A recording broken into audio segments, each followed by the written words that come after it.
জাতীয় বেতন কমিশনের সুপারিশকৃত নবম পে স্কেলের গ্যাজেট জারির দাবিতে ফরিদপুর পাবনাতে বিক্ষোভ কর্মসূচি অনুষ্ঠিত হয়েছে। মঙ্গলবার সকালে উপজেলা পরিষদ চত্বরে বাংলাদেশ সরকারি কর্মচারীর দাবি আদায়ে সমন্বয় পরিষদ কর্তৃক আয়োজিত বিক্ষোভ কর্মসূচিতে উপজেলার সকল সরকারি ও স্বায়ত্তশাসিত প্রতিষ্ঠানের কর্মচারীগণরা অংশগ্রহণ করেন।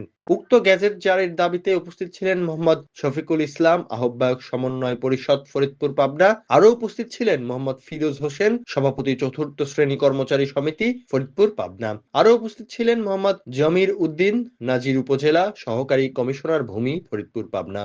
উপস্থিত বক্তারা প্রধান উপদেষ্টার দৃষ্টি আকর্ষণ করে বলেন, আমরা বৈষম্যের শিকার। জাতীয় বেতন কমিশনের সুপারিশকৃত নবম পে স্কেলের গ্যাজেট জারি করে দ্রুত সময়ের মধ্যে বাস্তবায়ন করা হোক, অন্যথায় কেন্দ্রীয় কমিটির নির্দেশ অনুযায়ী কঠোর হাতে কঠোরতম কর্মসূচি পালন করা হবে। উক্ত প্রজ্ঞাপন দাবির জন্য ফরিদপুর উপজেলার সকল কর্মচারীগণ উপস্থিত ছিলেন।